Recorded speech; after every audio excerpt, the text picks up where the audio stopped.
आज से 6.5 करोड़ साल पहले पृथ्वी कुछ ऐसी दिखाई देती थी। जहां आप बैठे हैं वहां डायनासोर घुमा करते थे। समुद्र की गहराई से लेकर आसमान की चोटी तक 1 लाख किलो वजनीय जीव से लेकर 4 हाथियों से भी बड़े पक्षी तक हर कोने में बस इनका ही राज था। लेकिन ऐसा क्या हुआ कि सिर्फ चंद घंटों में इनका विनाश हो गया? हमारे पूर्वज ही जिंदा क्यों बचे और इंसान पृथ्वी पर कैसे आए, जानते हैं इस वीडियो में। समय में थोड़ा पीछे चलते हैं। ये है हमारी पृथ्वी। उस वक्त ऑक्सीजन ज्यादा होने की वजह से 30-35 महले की बिल्डिंग जितने ऊंचे पेड़ हर जगह दिखाई देते थे और इनमें रहते थे डायनासोर। ये है 8 मंजिला ऊंचा अर्जेंटोसोरस। एक दिन में ये कई जंगल चर जाते थे। उस वक्त पृथ्वी कुछ ऐसी दिखाई देती थी। ये है चूने के रेगिस्तान, जहाँ लाखों सालों से बरसात नहीं हुई। यहाँ भी इनका बोलबाला है। ये है हमारा भारत, जो एशिया की तरफ बढ़ रहा था। उस वक्त भारतीय जमीन लावा से भरी रहती थी और यहाँ पाए जाते थे राजासोरस। यहाँ का कुछ अलग ही मंजर है। 7 बस जितने लंबे जीव से लेकर इंसान जितने बड़े केकड़े तक।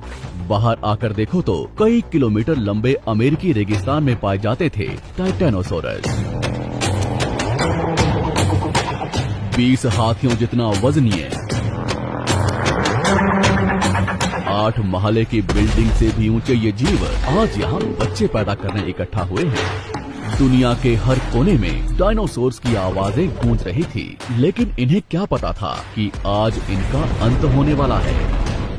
दरअसल हमारे सौरमंडल में जुपिटर और मंगल ग्रह के बीच बहुत से उल्कापिंड हैं, जो सूरज का चक्कर लगा रहे हैं। अंत के 10 करोड़ साल पहले इनमें से ही 2 उल्कापिंडों के बीच टकराव हुआ और उसका एक टुकड़ा तेज गति से पृथ्वी की तरफ बढ़ने लगा। पृथ्वी के पास आते ही उसके कुछ टुकड़े चांद पर गिरे, मगर गति तेज होने की वजह से चांद का गुरुत्वाकर्षण उसे खींच नहीं पाया। पृथ्वी के करीब आते ही उसकी गति बढ़ने लगी। वातावरण के घिसाव ने उसे जलाना शुरू कर दिया और वो 80,000 किलोमीटर प्रति घंटे की रफ्तार से पृथ्वी से टकराया।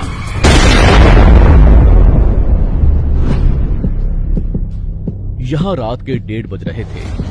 टकराने से 4 मिनट पहले पूरी पृथ्वी पर उजाला हो चुका था।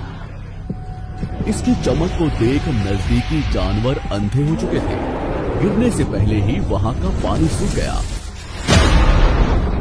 गिरते ही विस्फोट से निकली ऊर्जा आज के 10 करोड़ परमाणु बम के बराबर थी। इससे निकल रही 6000 डिग्री सेल्सियस की गर्मी ने आसपास के जानवरों को तुरंत भाप बनाकर उड़ा दिया। 150 किलोमीटर के दायरे की जमीन अंतरिक्ष तक पहुंच गई और अब तक सिर्फ 5 सेकंड ही बीते हैं। इस विस्फोट से जन्मी झटके की लहर 550 किलोमीटर प्रति सेकंड की रफ्तार से आगे बढ़ी। इसने पत्थरों को गोले की रफ्तार से उड़ाना शुरू कर दिया। आसपास की नदियां उल्टी बहने लगी। जंगल के पेड़ नीचे गिरने लगे। पहाड़ों ने दम तोड़ना शुरू कर दिया। इसके कुछ ही सेकंड बाद आई भयंकर गर्मी की लहर ने उड़ रहे पत्थरों को पिघलाकर लावा बना दिया। संपर्क में आने वाला हर एक पानी तुरंत भाप बन रहा था। समुद्र के अंदर उबाल शुरू होने लगा। पलक झपकते ही जंगल सूख रहे थे। जानवरों का शरीर उबल रहा था और अभी तक तो सिर्फ शुरुआत ही हुई है। टकराव से हजारों टन मलबा अंतरिक्ष में पहुंचा था, जो गुरुत्वाकर्षण की वजह से पृथ्वी के चारों तरफ फैलकर पृथ्वी पर गिरने लगा। उसमें भी आग लग रही थी और जहां ये गिर रहे थे वहां कई किलोमीटर तक विनाश हो रहा था। टकराव ने पृथ्वी को अंदर से भी हिला दिया था, जिससे कुछ ही सेकंड में पृथ्वी पर भूकंप आना शुरू हो गया। भूकंप की तीव्रता ज्यादा थी, इसलिए समुद्र का पानी जमीन में बैठे रेत से मिलने लगा, जिससे जीवों को घुटन होने लगी और वहां भी पतन शुरू हो गया। अभी सिर्फ 5 मिनट ही बीते हैं और बाहर जानवरों में भगदड़ मच चुकी है। घटनास्थल पर पैदा हुई गर्म धूल और मिट्टी तेजी से आगे बढ़ रही थी। बादलों में धूल जाने की वजह से इनमें बिजली गिरनी शुरू हो चुकी थी। इस तूफान के बीच आने वाले हजारों टन वजनीय जानवर और पेड़ हवा में उड़ रहे थे। कुछ ही देर में ये तूफान अफ्रीका तक पहुंचा, जिससे वहां के चूने के रेगिस्तान वातावरण में मिलने लगे और बादल जहरीले होने शुरू हो गए। इसके पीछे टकराव ने समुद्र के पानी को बादलों से भी ऊंचा उठा दिया था, जिससे गर्म पानी की भयानक बाढ़ आ रही थी। 5 घंटे के अंदर पूरी पृथ्वी धूल से ढक गई। पृथ्वी का औसत तापमान कई 100 डिग्री सेल्सियस तक पहुंच चुका था। पूरी दुनिया के जंगलों में आग लगी हुई थी और भूकंप ने मरे हुए ज्वालामुखियों को उजागर कर दिया था। हर सेकंड पृथ्वी गर्म हो रही थी, ऑक्सीजन कम हो रहा था, पृथ्वी पर जमी बर्फ पिघल रही थी और नदियों में बाढ़ आना शुरू हो चुका था।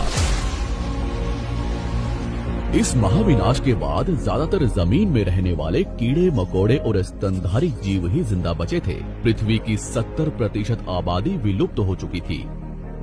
कुछ डायनासोर्स अभी भी जिंदा थे, जो या तो छोटे थे या उन्हें किसी गुफा ने बचा लिया था। समुद्र की गहराई में रहने वाले जीव भी सलामत बचे थे, लेकिन अब उनका भी समय खराब होने वाला था। कुछ ही दिनों बाद जहरीले बादल पूरी दुनिया में बरसना शुरू हो गए।